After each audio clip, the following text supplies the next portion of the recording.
Anyways, next show. Aku no Hana, which I know the translation for this one. Flower of Evil. Or is it Flowers of Evil? Whatever. Anyways, the corrupt, pure love story revolves around Tako Kasuga, a bookish boy who loves the poems of Charles Baudelaire. I should probably know how to pronounce this, being an English major, but I don't.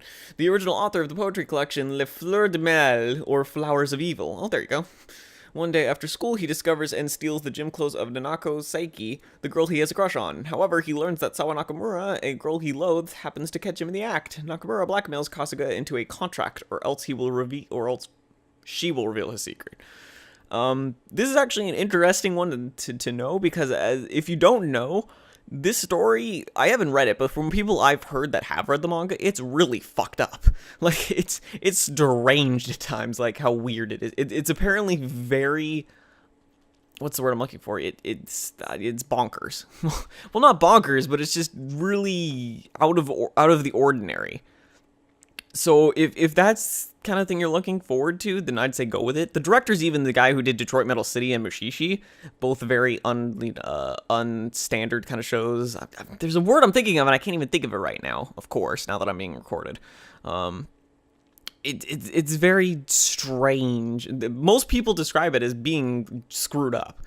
Like, it sounds like a kind of a weird synopsis. It actually reminds me of Onani Master Kurosawa, which was also turned out to be a very good manga. But, just because of that comparison and what people have said, I'm actually looking forward to this. It's apparently going to be kind of strange. The directing, they've even said, is going to be very strange. The directing is going to be very atypical. I guess that's the closest word I can think of what I was trying to think of. So I give it a chance if you're looking for something out of the ordinary, because apparently that's what this is, and the directing is also going to match that. So I'm looking forward to it, to see what that's all about. Next show, a sequel to Hyakuroren Samurai Girls thing. I don't care. Next, Jewel Pet Happiness, which is a spin-off of some kid show I didn't watch. Next, Namiya Chigawa no Muromi-san. The comedy story centers around Muromi-san, a mermaid who happens to speak with a Hakata accent. She is suddenly caught by Takaro Makujima, a boy in his high school's fishing club. Okay, now what the synopsis doesn't tell you is apparently she also doesn't realize she's a mermaid until she gets caught, and she's also, like, batshit crazy and has a drinking problem. So this is a comedy. And again, this actually, just based on that information, this sounds like a comedy I would really enjoy. But again, I'll give it 3-episode test, see if the jokes are something I like. If not, drop it. If I do like it, keep watching. That simple. Next, some retelling of a show I didn't watch and don't care about. Next, I'm trying to save time here. Pretty Rhythm Rainbow Live, a sequel to another show I didn't watch. Hooray! Next, Tonkin Drillland nude series. It's related to a series I know nothing about. Sweet. Next, Robar Kopoli, Japanese dub of some kids show. This is no way in hell gonna be as cool as fucking Train Heroes. Wannabes. Anyways, next. Oh god.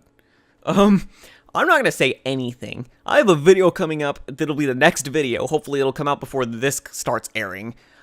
But trust me, it'll get a video of its own. I will cover My Little Sister Can't Possibly Be this much of a bitch in her own video. I'm not gonna say anything here. So anyways, moving on. Denshi Tomu. The story centers around a 4th grade boy named Tomu who lives in an apartment complex with his mother and big sister. With his father away on a long-term work contract, Tomu gets into one misadventure after another with his friends.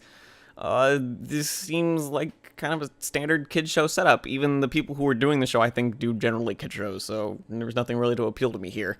So, I don't really care. Next, sequel to a show I didn't watch. Next, Zetai bohe leviathan. Meteorites suddenly bring forth evil creatures that threaten all living things on the planet. The fairy syrup... What?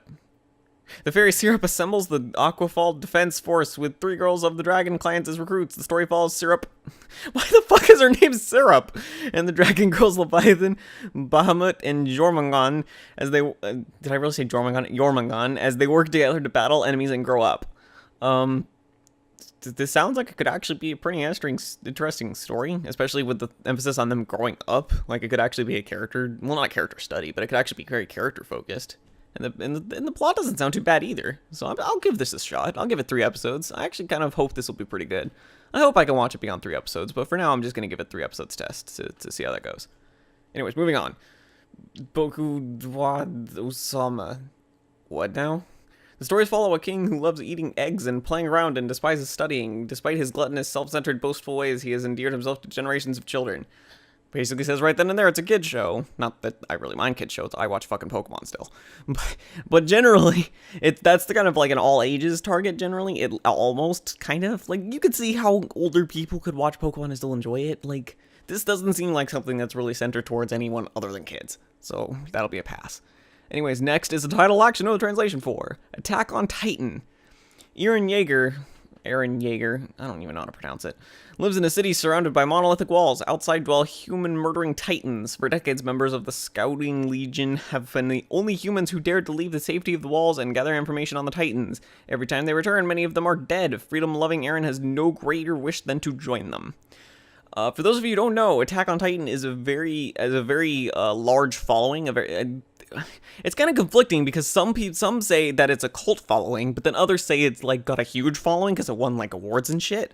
So I'm not sure if it actually has a big mainstream following or if it is a cult following. I don't even know. All I know is it's a great manga. I haven't read all of them. I've only read a couple of the chapters, so I don't have like the entire story, but it's really good and it's pretty action packed. You know, all Titans are pretty cool. It's generally a very entertaining stuff. And Wit Studio is actually a subsidiary that just got made of IG Productions. They actually made this studio just for this show, pretty much. I don't know if it'll stick around afterwards, but they pretty much just made that subsidiary just for this show, which is awesome. And then all the staff that are working on it are high-tier staff. Like, the director did Death Note and other various shows. He also did Guilty Crown, but that was crappy writing. That was a script problem, not a director problem.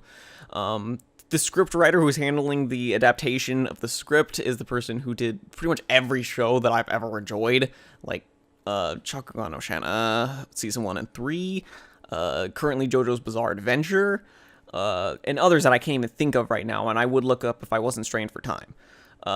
So all the staff are pretty much high-tier people that have done great work in the past. They know what they're doing, and every single one of them has come out and said that this is like one of their favorite manga ever. So basically, the entire staff is like high-tier people and people that love the work that they're doing, or love the material that they're working on. So this is going to be, I have high hopes and expectations that this is going to be a very good adaptation. So if you watch any show this season, watch Attack on Titan. It's probably going to be really good. Hopefully it doesn't bomb, but I've got high expectations for it. I've got expectations. It should do well. I haven't disliked any show that script supervisor has done. She does good stuff. Anyways, moving on because I have time issues. Katsui Kigata-kun. It's the story about It's about human-made blood types, and apparently they all have different personalities. This actually sounds like something I'd give a shot, because again, it's a comedy, but this also seems like something that no one's going to sub, and even then, it seems like something I'm going to forget the second I'm done with this video. so I'm probably not even going to end up watching this. Next. The next one is like this like fucking like collaboration special between Toriko, One Piece, and Dragon Ball Z. Why do I care? Why is this even on the chart? Next. Yes! Hiyori Nyarko-san W. Yes, the sequel to Hiyori Nyarko-san TV series. The story centers around Nyarko, a formless Cthulhu deity who can take on the shape of seemingly ordinary silver-haired girl. Mahiro Yasaka is a normal high school... You're missing the word boy. Is a normal high school boy who is chased around by aliens one night until Nyarko saves him. This is... If you watch my top 10 anime video, this made number 2. This was, I love the Hiyori Nyarko-san series, even when they were just flash shorts by DLE. It's just so much fun. Nyarko is just such a batshit crazy character. It's just fun to just watch her and how crazy she gets. It's just, and the voice actor who does her has so much fun voicing her. It's just so much fun to watch her be insane and do all this crazy stuff. It also parodies the living hell out of live-action Sentai series. Even though I've pretty much never watched a live-action Sentai series, all the jokes were still funny to me because they're done in a way that you can laugh at them even if you don't get that they're references. So that's a plus there. And then again, as I said in my top 10 video, it's a romantic comedy, but they like don't focus on the romance at all. Like it's kind of a harem, like all the chicks want my hero, but it doesn't really focus on it at all. And even then, the romance aspects are always played for laughs. Like it's never. There was only one episode where they played it serious, and then it ended on a joke. I think so. They really don't care about the romance like at all. If you haven't watched Nyarko-san yet, I highly recommend it if your style of humor. It's not really crazy humor, it's more like absurd kind of humor, like weird shit just kind of keeps happening and the plot just kind of has fun. The main story is about random fucking like Lovecraftian aliens coming to Earth because they love adult games, adult PC games, fucking rogues and stuff. Like that's how crazy it, like that's how absurd it gets basically. Like that's the main plot line. So if that's your style of humor, definitely watch it. The first season and then the second season once it starts. It's gonna be fun stuff. Anyways, next show. Glass no kamen desu ga. The anime will reimagine some story that I don't know, and her rival behind something, conspired leader of something. Looks like this is gonna be a 5-minute short because it's being done by DLE. They generally do 5-minute shorts in Flash animation.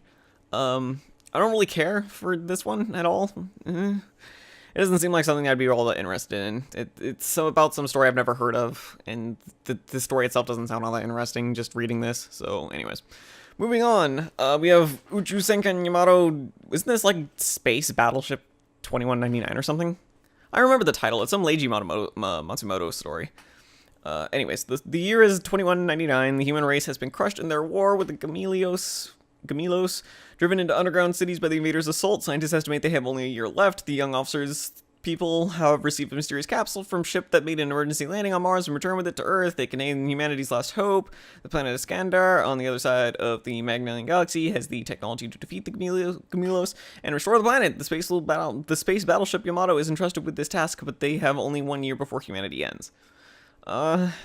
I don't really care to watch this. It might be good. I watched Ozma when that came out, or Ozuma, or whatever the fuck the title is supposed to be, which was another Leiji Matsumoto story. That was done in like 30 or 40 minute like episodes, and there was only 6 of them.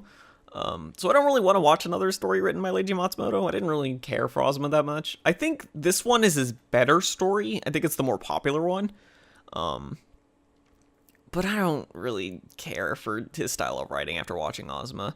I may eventually end up watching it because I know this one's more popular, but for right now I don't really care. So anyways, moving on. Battle Spirit something sequel, I don't care. Next is some Flash animation story with animals that I don't care about. Moving on. I know it's a comedy, but it doesn't seem like it's something that I would really care about. If people end up liking this for whatever weird reason, when the season starts, then I'll give it a go. But anyways, I have time constraints, so moving on. Arada and Kangatari. In mythical world where humans and gods coexist, Arada has the unfortunate honor of being the successor to the matriarchal Hime clan. This means he has to pretend to be a girl or face death if his true gender is discovered. On the day of his inauguration, an assassination plot forces him to flee, and he somehow winds up in modern-day Japan. Meanwhile, a boy named Arada Hinohara gets sucked into the first Arada's world and finds himself dealing with people after his life. Obviously seems like a comedy. As I said before, comedies get 3 episode tests, so there we go. Next, Hayate no Gotoku Cuties. Great. The last season of Hayate that Manglobe did, like last season, was terrible and wasn't funny at all, so this definitely won't be funny. And this seems even dumber. Like, this is basically fan pandering at this point. Each episode's gonna focus on a different character. So basically, each fan of each character is gonna get their own episode. Like, if this isn't pandering to the fans, I have no idea what is. So I don't care. Moving on. Something about the Chibi Devil series. I don't care. Mushibugyo. The action story is set in Edo. I'm just gonna stop right there. I don't watch Edo era set periods because there's so many of them. I don't even care. It's way too much to watch, and I don't care.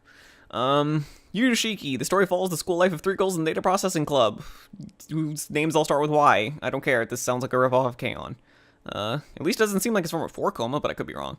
Next, the story centers around Amaya, someone. The 3 annoying spirited high school girls with 0 motivation and their classmates. Their daily life is what happens when there is nothing happening, which basically sounds like the exact synopsis of K-On! That sounds really fucking boring, but it sounds like it also might be self-aware by describing them as annoying. I'm gonna see other people's impressions on this when it starts, and then I'll decide from there. Yeah. Otherwise, I don't really care right now.